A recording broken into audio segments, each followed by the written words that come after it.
તેવા માનનીય જય વસાવડા સાહેબને મંચ ઉપર ફરી એકવાર તાળીઓના હર્ષમાનથી આમંત્રિત કરીએ છીએ.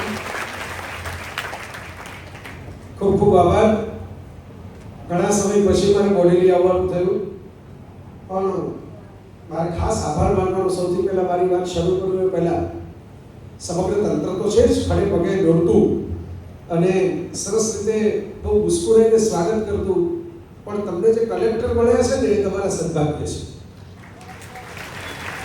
હું તો અમને ફરતા ફરતા તમે કદાચ જોયું હશે, મેં ઇન્સ્ટાગ્રામમાં રીલ મૂકી છે, મારી ચેનલ ઉપર વિડીયો મૂક્યો છે, તો ફરતા ફરતા મને તો સૌથી પહેલા નવાઈ જ લાગી કે 15,000 લોકો છોટાઉદેપુરમાં મેરેથોનમાં ભાગ લે.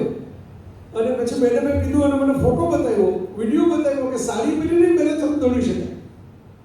બહુ યુનિક ઘટના, આખા ગુજરાતમાં કદાચ કઈ એવી ઘટના નહીં થઈ હોય. મોટા મોટા શહેરોમાં સંદીપભાઈ અમદાવાદમાં નહીં થઈ, મારા રાજકોટમાં નથી થઈ, અહીંયા 15,000 લોકો મેરેથોનમાં દોડે. હું તો એ જોઈ રહ્યો છું કે ટૂંક સમયની અંદર આપણે કોમનવેલ્થ ગેમ્સ અમદાવાદની અંદર હોસ્ટ કરવાના છીએ અને મોદી સાહેબ હમણાં વચ્ચે બોલેલા પ્રાઇમ મિનિસ્ટર કે આપણું એક સપનું ઓલિમ્પિક પણ હોસ્ટ કરવાનું ભારતની અંદર છે. ભલે આજે આપણે મેડલમાં એમાં પાછળ છીએ, પણ આપણે હોસ્ટ કરવા જશું ત્યાં સુધીમાં મેડલમાં આગળ આવવું પડશે ને. અને એ આગળ આવવા માટે હું આ મારી સામે બેઠેલા જેટલા દીકરા દીકરીઓ છે ને, એમાં ભવિષ્યનો એક ઓલિમ્પિક કે કોમનવેલ્થ કે એશિયાડ કે કોઈ ગેમ્સનો ચેમ્પિયન વર્લ્ડ મેડલિસ્ટ જોઈએ. આપણે વૃક્ષ વાવ્યા ને એના જેમ સંજયભાઈ કહેતા હતા ને કે એનો છાંયડો પછી લેવા માટે અમે નહીં આવીએ, એ તો કોઈ બીજા લઈ મળશે. આપણે જે વૃક્ષ ગોતીને એની નીચે ગાડી સાયકલ ને સ્કૂટર ને પાર્ક કરી દઈએ કે આપણે પોતે 2 મિનિટ ઉભા રહી જાય છાંયો છે એમ સમજીને, એ આપણે નથી વાવ્યા, તો કોઈ કેમ આવ્યા છે, આપણે એના છાંયડામાં છીએ. એમ અત્યારે આ વાવેતર થઈ રહ્યું છે આ વિસ્તારની અંદર સ્પોર્ટ્સ કલ્ચરનું. એટલે મને બહુ આશા છે કે તમારી પાસે જીન્સ પડેલા છે, તમે આ માટીના સંતાનો છો, તમારી પાસે નોર્મલ મારા જેવા માણસો પાસે હોય એના કરતાં વધારે ગતિ, શક્તિ, સ્ફૂર્તિ છે, અને એનો તમે જો ઉપયોગ સરખી રીતે કરશો તો એક દિવસ એવો દૂર નથી કે ગુજરાત પાસે હજી સ્પોર્ટ્સનું કલ્ચર ઓછું છે અને સમગ્ર છોટાઉદેપુર વિસ્તાર પાસે એક ઇન્ટરનેશનલ લેવલનો એક શું કામ કહું, એકથી વધારે ઇન્ટરનેશનલ લેવલના ગોલ્ડ મેડલ.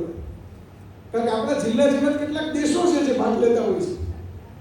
આપણે તો કેટલાક 2-3 જિલ્લા ભેગા કરો કે દેશની જઈને નંબર, જો ત્યાંથી પેદા થતા હોય તો આપણે ત્યાંથી કેમ નહીં? એ વિઝન, એ દ્રષ્ટિ, એ આત્મવિશ્વાસ, એ કોન્ફિડન્સ કે એ કરી શકે તો હું કેમ ન કરી શકું? આફ્રિકાના કોઈ ખૂણા ખાચરાના એ જંગલ વિસ્તારના મોટા થયેલા લોકો છે, એમની સુવિધાઓ નથી મળી. એ એવા છે, તમે જો કદાચ બધાને જીવન ચરિત્ર વાંચ્યા હોય તો કોઈ ચામડાના ચીથરાના બૂટ પહેરીને દોડતા હોય. જો ત્યાંથી મોટા ભાગની આજે તમે જો ટીમ જોશો તો મોટા ભાગના એથ્લેટ કે ચેમ્પિયન જોશો તો એની અંદર આગળ નીકળેલા છે. તો આપણા વિસ્તારમાંથી ન શું કામ નીકળે? નીકળશે જ નહીં, નીકળશે અમે જશું, એનું નામ આત્મવિશ્વાસ, એ આપણો કોન્ફિડન્સ છે કે અમે શું કામ ન કરી શકીએ. 2 હાથ છે, 2 પગ છે, એક માથું છે, 2 આંખ છે, નાક છે, બધા પાસે હાથ છે. હા, કોકની ચામડીનો કલર જરાક જુદો હશે. બરાક ઓબામા સાહેબ અમેરિકાના 2 ટર્મ રાષ્ટ્રપતિ રહ્યા, હજી ઘણા યાદ કરે છે એમને. તો આ ઓબામા સાહેબ છે, એમની ચામડીનો કલર તો કાળો હતો. તમને સંજયભાઈ જે ફેર એન્ડ લવલીને યાદ કરતા હતા, 14 દિનો મેં ગોરાપન કા અહેસાસ, તો આપણે એમને ક્રીમના ડબલા ભેટ આપી આવીએ તો કાળામાંથી ગોરા નથી જાય 14 દિવસમાં. ના, પણ એમની પર્સનાલિટી એમને કોન્ફિડન્સથી એવી ખીલવી કે મહાસત્તાના 2 ટર્મ પ્રમુખ રહ્યા. આજે તો રિટાયર તરીકે પણ જો ધારો કે છોટાઉદેપુર આવે તો બધા તો કોઈની યાર એક સેલ્ફી પડાવવા માટે આવે. અમેરિકાના એક્સ પ્રેસિડેન્ટ આવ્યા છે, ચાલો સેલ્ફી પડાવી, કે ચામડીનો કલર આને નથી આવ્યો. અમિતાભ બચ્ચનની ઉંમર 83 વર્ષની છે, 83 યર્સ ઓલ્ડ. સામાન્ય સંજોગોમાં આપણે એમ કહીએ રિટાયર થાવ, ઘરે બેસો, મંદિરના ઓટલે બેસો. ઘરે પણ ઘણા લોકો બેસવા નથી સરખી રીતે. હવે તમારું શું કામ છે ઘરમાં? જાઓ, દેવ દર્શન કરી આવો, જાત્રા કરો, ભજન કરો, મંદિરના ઓટલે બેસો. આજે આખા વર્ષની અંદર બીજા કોઈ કરોડપતિ તરીકે પૈસા કમાય કે ન કમાય, બચ્ચન તો કમાય જ છે. સૌથી વધારે મોટો ચેક તો એનો જ ફાટે છે. બીજાને પૂછે ને કે आप इतनी धनराशि का क्या करेंगे, तो कोई એમને પૂછવું જોઈએ કે आप इतनी धनराशि का क्या करेंगे. પણ યાદ એ રાખવાનું છે કે અમિતાભ બચ્ચનની ઘેર આપણો જન્મ થયો હોય ને તો આપણે અમિતાભ થાય એની કોઈ ગેરંટી નથી હોતી આ જગતમાં. સચિન તેંડુલકરની ઘરમાં જન્મ થયો હોય ને આપણે સચિન તેંડુલકર થાય એની ગેરંટી નથી હોતી આ જગતમાં. અર્જુન તેંડુલકર અને અભિષેક બચ્ચન બે હજી સ્ટ્રગલ કરે છે પોતાની આઈડેન્ટિટી બનાવવા માટે. એક જ ધીરુભાઈ અંબાણીના બે સંતાન મુકેશભાઈ અને અનિલભાઈ બંને એક સરખા બિઝનેસમાં આવ્યા, ફિલ્મોમાં આવ્યા, ટેલિફોનમાં આવ્યા, પણ એક ભાઈ સફળ થયા એક ભાઈ નિષ્ફળ ગયા. ચર્ચાએ છે, છાપામાં આવેલા સમાચાર છે કે મારા તમારા તો છે નહીં ઘરના. તો માત્ર ઘર પરિવાર મા બાપ આના જોડે જ સફળ થઈ જવાશે મગજમાંથી કાઢી નાખો. આપણી અંદર આપણે એવી તાકાત પેદા કરો, આપણી અંદર આપણે એવી બુલંદી પેદા કરો કે સફળતા આપણને શોધતી શોધતી આવે. કાબિલ બનો, કામયાબી તમારે પીછે પીછે ભાગે.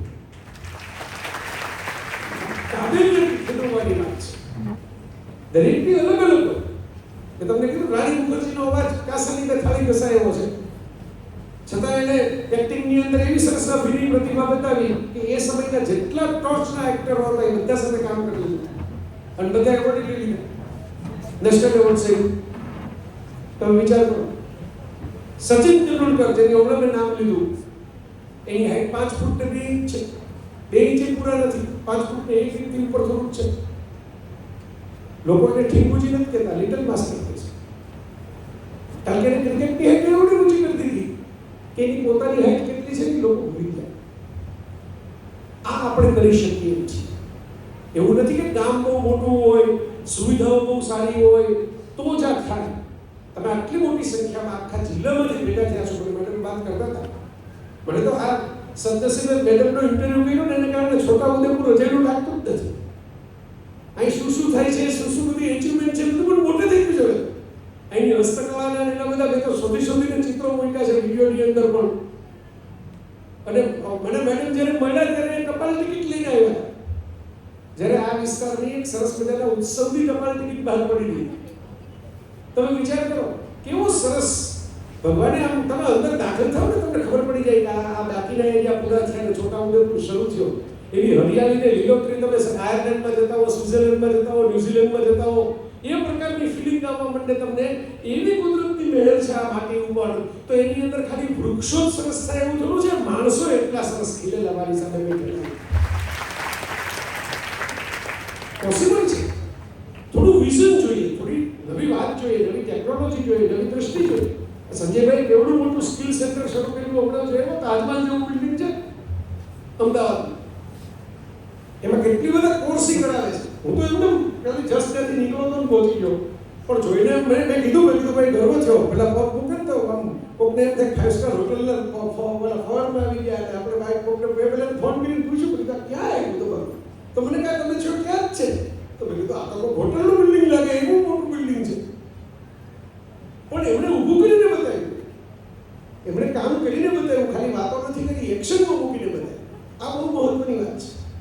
હું તમને મારા જીવનમાં જે એમણે પોતાના જીવનના કિસ્સા કીધા ને સાંભળતા મને યાદ આવવા માંડ્યા. મારા જીવનનો કિસ્સો વર્ષો પહેલા, અત્યારે તો જીપીએસના જોડે બધા રાજાભાઈ ફોન આવે ને બધા અલગ અલગ ભૂમિકાબેનનો ફોન આવે, બધા વન ફોન કરે, પ્રવીણભાઈ ફોન કરે, બધા કે ક્યાં પહોંચ્યા. તો હું જીપીએસમાં જોઈને બધા તો અહીં પહોંચ્યો, પછી પહોંચ્યો ફાટક પહોંચી ગયો ઘણો વહેલો, પણ 15 મિનિટ લગી ફાટક પાસે ઉભો, કારણ કે ફાટકમાં ટ્રેનનો ટાઈમ હતો. હું એ વધ્યા. તો આ દુનિયામાં આવું મારી સાથે થાય, એવું તમારી સાથે થાય. તમે પહોંચો ને ફાટક બંધ આવે. એમાં કંઈ બહુ મોટી વાત નથી. બંધ ફાટકો ખુલી જ જતા હોય છે.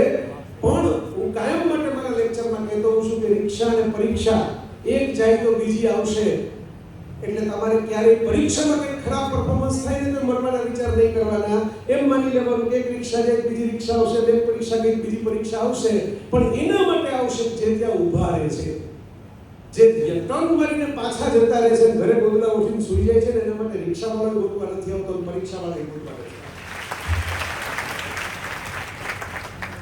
તો નેવિગેશનનો યુગ જ્યારે નહોતો, મોબાઈલ આવી ગયા હતા, પણ હજી આવા જીપીએસ નેવિગેશન આટલા પરફેક્ટ નહોતા. એ સમયમાં અમેરિકાથી એક મિત્ર મારી ઘરે આવ્યો. હું જ્યારે અમેરિકા ગયો હતો ત્યારે એમની ઘરે રોકાયો હતો. આપણે ગુજરાતીઓ તો વાટકી વ્યવહારવાળા હોય, એમની ઘરે રોકાવાનો હું તો નેચરલી એ આવે જ. પણ એમનો હેતુ જુદો. સૌરાષ્ટ્રના એક નાના ગામમાં જ્યાં હું વતન, એમના ફાધર ત્યાં મોટા થયા હતા. પોતે તો બહુ ત્યાં ગયા નહોતા, પોતે તો ભણવા માટે નીકળી જાય, દેશ છોડી દીધો.